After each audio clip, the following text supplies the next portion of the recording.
Good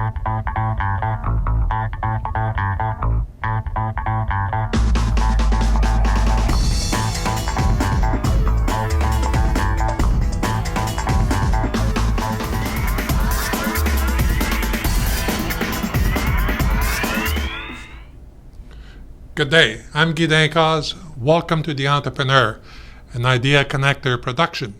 Today we'll be talking of the art of positioning and pitching with our good friend, Jacques Pilon. Jacques is an entrepreneur. He's an Aboriginal business person. He's been an entrepreneur for the past 25 years. He is president of a number of corporations, as well as the entrepreneur in residence in the Launch Lab Innovation Center in Kingston, Ontario. I should also mention that this production is sponsored by the Innovation Center, the Launch Lab Innovation Center in Kingston, and we'd like to thank them. Good day, Jacques. Hi, Guy. Jacques, the art of positioning is something that we hear about, but very few people really discuss it in detail because often they think it's all part of marketing. However, it's a little more than that, isn't it? How important is it for a nascent company to position itself well? I think it's really important because positioning represents the heart of the organization. The founder, the entrepreneur, should be able to clearly explain why he or she started the organization, why customers should patronize it, why they should buy from them, why talented, good people should work at it. Okay, but what's involved in developing a good answer to the questions, what do you do? I think I've said this before, but you need to be able to describe what you're doing in one sentence, and that would create, positioning for you that should be inspiring, energizing. Your positioning shouldn't be too messed up in money, market share. Certainly not egos, because there's a real danger with positioning that you're trying to destroy your competition. We ran into that in some of the businesses that I was involved with in the past, where we always said nice things about our competition, just kept it honest, and we said they're a fine outfit, and then moved on to what we did. And then our competitors would say bad things about us. I think they lost their credibility because of it. They just didn't position themselves very well in the eyes of the customers. Don't you think that in trying to define yourself, what people want to know is what benefits they can derive from patronizing your company? Certainly, that's important. That's the key. What value do you provide to your potential customers? What pain points are you solving for them, and why you're good at it? So, is the positioning about the entrepreneur or about the customers? It's definitely not about the entrepreneur. It's positioning about what you do for your customers. Announcing that your organization is the leading company won't work. It's egocentric. It doesn't focus on the customer. And if you say you're the leading company, you can't even prevent somebody else from making the same claim. It doesn't work. You can try and say you're the biggest, but then somebody will say that maybe you're not the biggest because they got numbers that say that they're bigger. It's positioning's about the customers. You've mentioned about it's important to employees also. Why is corporate positioning important to employees? Your employees, they have to believe in what you do and how you make the world a better place. It's something that if that will make your employees feel better about working with you, ultimately you should your the way your employees feel about what your company does should make them want to recommend your business to their friends. Like they should tell their friends, I work for this company. They're great, and if there's an opening sometime, I'm going to tell you about it, so you can come work with them too. I see. So does good positioning also embody qualities such as core competencies? Um, yeah, sometimes a company cannot tell a good story about what they do. Like Apple, uh, maybe couldn't tell a great story about uh, some of their desktop computing, but they were able to tell a great story about mobile devices once those products hit the market. The flip side of it, an organization's core competencies is the basic core needs of their customers. If the core competencies of the company and the core needs of the customer are well matched, uh, then there'll be sales. There'll be an attraction between the two of them. You have to tell your customers what you're really good at. Yeah. So what I'm sort of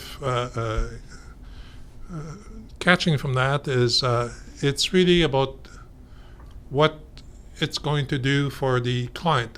You gave the example of Apple products earlier. Apple products, they don't tell you about the technology so much as they tell you how great this thing is, all these great things that the tool there will do for you, isn't it? Yeah, Apple's a special case too. Apple's products make their clients feel good. Apple ads make them feel good, and then if they have, their uh, Apple presents what their devices can do and how easy it can be done, in unlike anybody else. And it's a simple, effective mobile device that you'll really enjoy using. That's what they're really good at doing. So, if there's a lesson to be extracted from that, is you said something important. I think not meaning that you haven't before, but the making people feel good. So, if I'm selling a service, I don't know, say house cleaning. Well, there's something about making people feel good because of my service. People will come to a clean house and they'll be able to sit down and put their feet up or whatever. Exactly. You have to present the end result. You build back from the end result. So in house cleaning, it's the clean house. It's entertaining, inviting people over to your home for a cocktail party, and the place is spotless. Yeah. You're happy because you're proud of your home.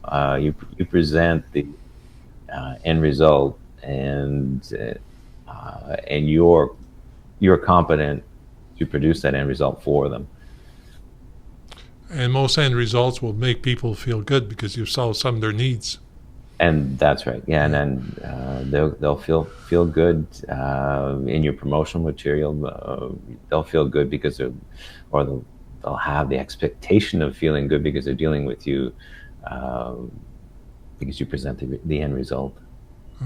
So, as the entrepreneur tries to position her company, isn't there a danger for her to squeeze her company into a market niche? Oh, you're right. It's not uncommon for entrepreneurs to try and avoid market niches. I see them at the Innovation Center. People can come in and they have this volume mentality rather than quality mentality, and they're afraid of sub maximizing sales by putting all their eggs in one basket.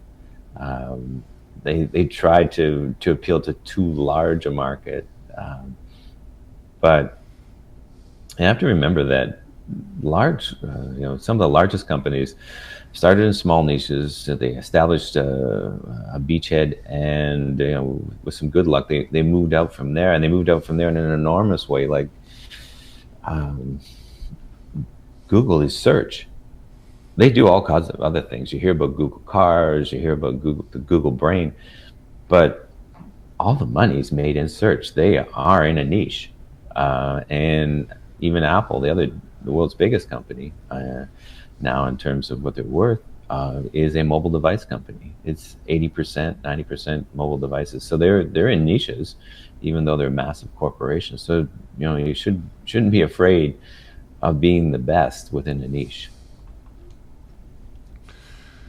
I'd like to go back a little bit to the to positioning the product here or the service, and more so is how do you present it? Could you give me some example as to how you would present it so that it becomes really personal to the end user? How would you design your message, for example? You have to, for instance, if you got a message from your daughter or son's grade school teacher that said something like, "We will increase the mean test scores for children in our school board," well, it's not personal at all. It's hard to interpret. It's got the word "mean" in it, which some people might not even know what it means. Compare that to saying that we'll ensure that Catherine can read. It's now personal. It's got the word "mean" in it, which it's got the the first name of your child in it. It makes you feel good.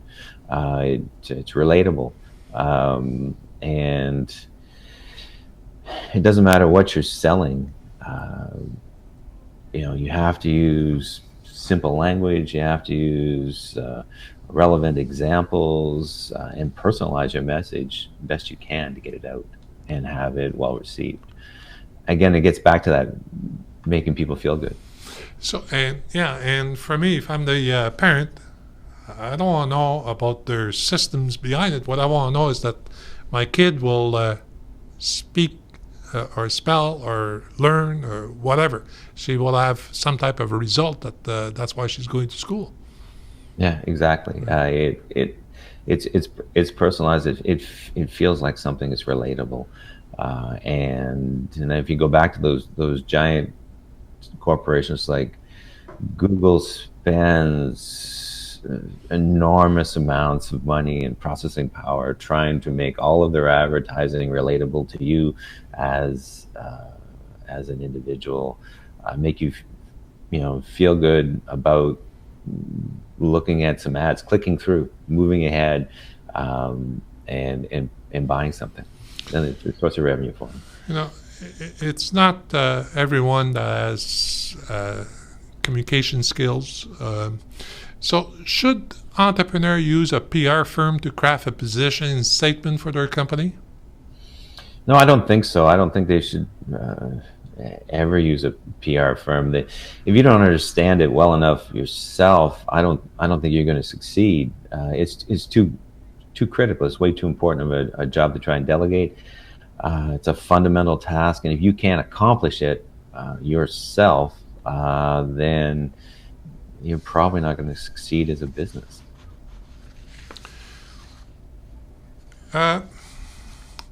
Is there a strategic advantage for an entrepreneur to appear as the little guy, or should the entrepreneur try to project a larger, more established type of image?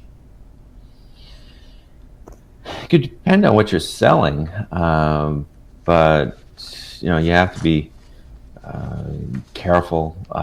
If you're trying to create a false image or make yourself look bigger than you actually are, you'll eventually probably get caught.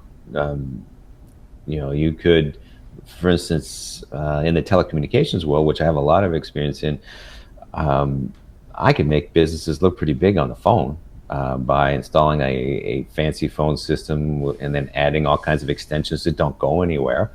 But eventually the clients would figure that out. They'd try and call some of those extensions. So you get caught in the lie of trying to be bigger than you actually are.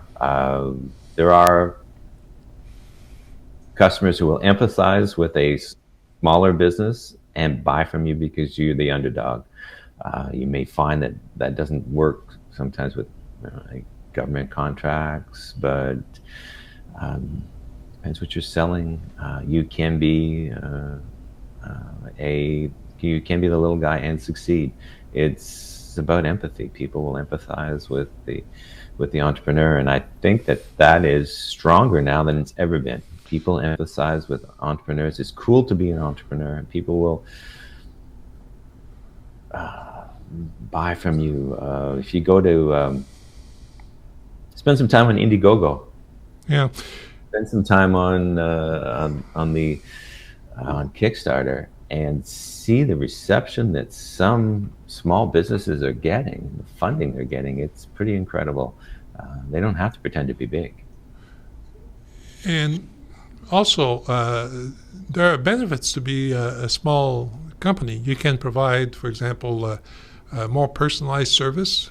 You know, an example of that is if you have trouble with your cell phone and you're subscribing to a service from one of the larger company, trying to reach someone to speak with about your phone is a major task. There's a whole bunch of reasons for that. Man, when they're big companies, they simply cannot operate with the same level of customer service that a smaller companies can. Definitely not. They try, but it doesn't always work for them. So use that to your advantage. Being small can be an advantage. It like I said earlier, we seem to be in an age of broad respect, lots of empathy for small entrepreneurial companies. And I think that you would probably find that there are mid-sized companies trying to pretend to be small right now because there's that much empathy for the small guy and that much willingness to take a chance on them. So your flexibility, your fast turnaround, your personalized service, those are all types of features or benefits that you can provide the client. So therefore, perhaps you should be including those type of statements into your communication strategy. Certainly, I think it's one of your competencies. You know, we're small.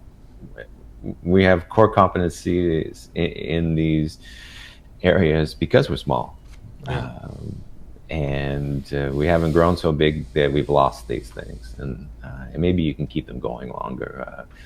Maybe you can, if that message resonates with your clients, you can probably keep that message going as you grow, and maybe you never want to look too big. I'd like to change the topic a little bit and start talking about pitching and ask you a couple of questions on that before closing. So, what are the essentials of a good pitch? Well, I guess we talk about this a lot at the Innovation Center. You have to get off to a fast start, explain the relevance of what you do, stay at a high level, listen to your audience for reaction. That's really important because some people keep talking into the reaction. And I guess the way you get past that is to keep practicing. So if it's if it's the pitch needs to be multiple pitches need to be developed for different situations, and we often talk about an elevator pitch, which is it lasts as long as you ride the elevator, which isn't very long. So you get 20 seconds to explain what you're doing. So you need that one sentence that describes your business and its advantage, and then maybe a second sentence to deliver your competency, why you're good at what you do, before the elevator stops at the next floor. Yeah.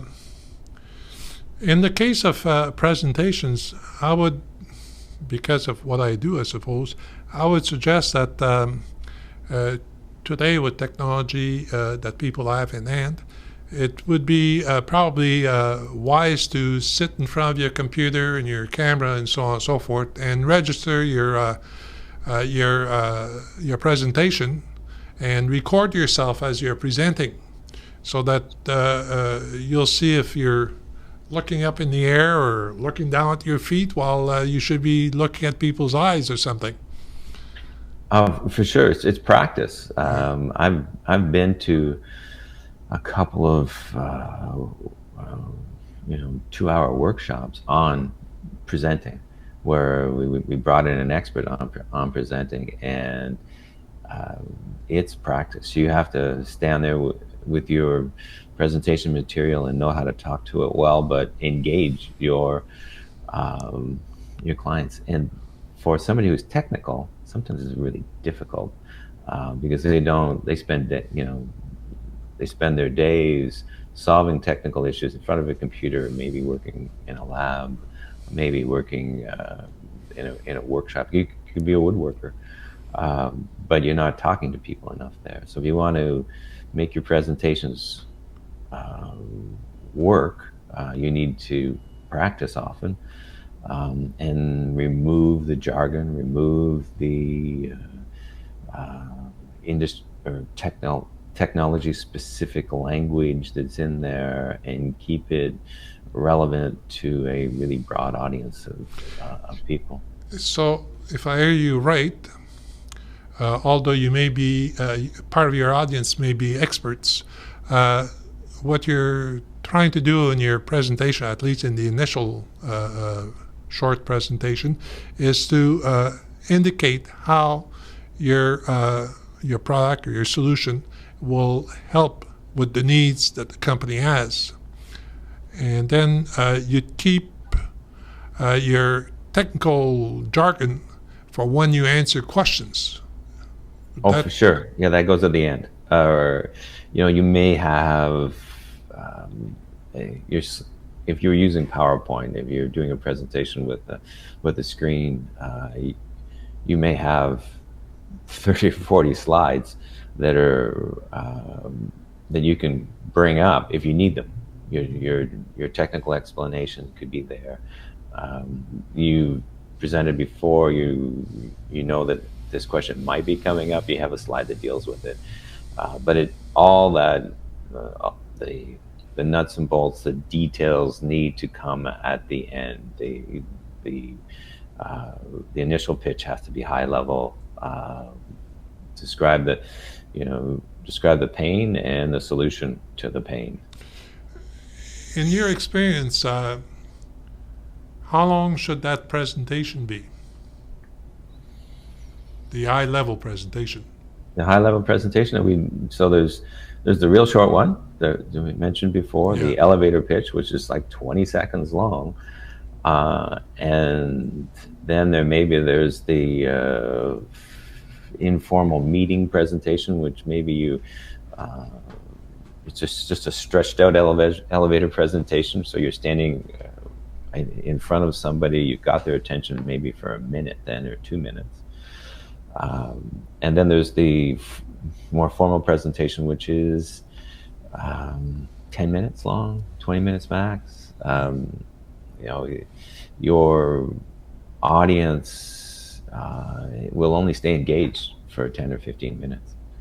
If you're presenting to a group of people who maybe they've seen some other stuff it's not likely they're all going to get together to see your presentation without seeing some other ones. So you need to be quick so they don't go to sleep during yours. So 10, 10 to 20 minutes. So that's a good point. You don't want your audience to go to sleep. So how do you make your pitch memorable then? Well, you need to. How do you make it? You have to make it in. First off, it has to be simple enough to understand so that they can be memorable. So, um, so we've dealt with the short ones. So the longer PowerPoint presentation has 8 to 10 slides. Don't have any more. 3 bullet points to each slide in a large font.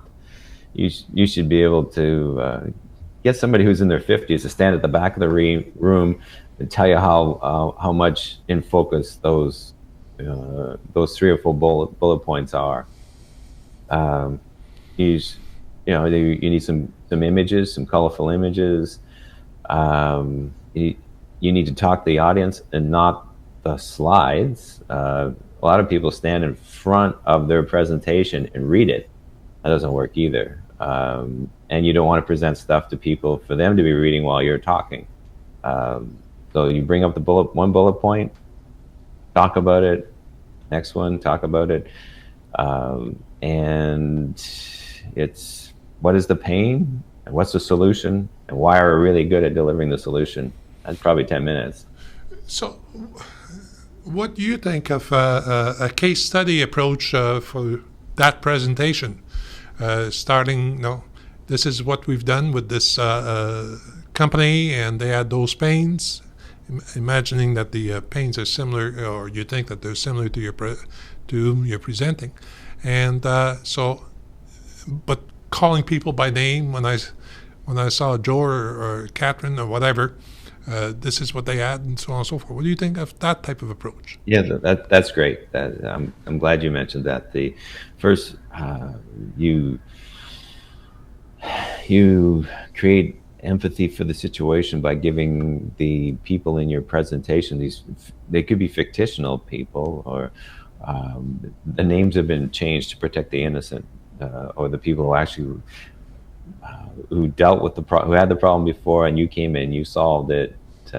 It's a case study with new names, perhaps. Maybe you don't have to change them because they've given you permission to use their names, but build that empathy, go through the steps that you took to solve that problem, and then maybe have a white paper. Well, you can use the term. It's not, it's usually reserved for research papers, but you have the short version on the screen in your PowerPoint presentation, and then for the person that's really interested, you have something more detailed that you can present them with. Here's the details of that solution that we developed for that client. So once you walked away from the presentation, that's really my last question. What should you do? Should you send thank you note? Should you send a written note? How should you behave afterwards? In today's selling environment, takes multiple means of communications. You don't want to leave a presentation without business cards from everybody who was there. You want to send out a thank you email. See if they spoke. Try to put something in the email that's thanks them for their question and maybe elaborate on the answer again. And you want maybe make some phone calls as well. It's just follow up by email, follow up by phone call. I don't think social media works at that point. You got them into a presentation, and it needs to be more formal, email or a phone call. Yeah. Isn't it a good idea to write a very short cryptic note on the person's business card so you remember how to associate the person to your topic? That'd be a good idea. That'd be something that I probably should have done more of in the past. So Just bye. so that, so I don't have I always have these piles of business cards that that I should be going. I think I'll go through that eventually, but um, get get that business card out, get the information on it into your smartphone and your contact list on your computers as soon as possible. Send that email thanking them for being there, and then I would tend to send the email first, and then the follow and do the follow up phone call maybe a couple days later if they were a good prospect. On those words of wisdom, that's all the time that we've had, so therefore we need to close. We've been talking to Jacques Pilon on the art of positioning and pitching. Jacques is with the Launch Lab Innovation Center. He is the entrepreneur in residence, and I must also thank the Launch Lab for sponsoring this segment of The Entrepreneur. I thank you, and until next time, goodbye.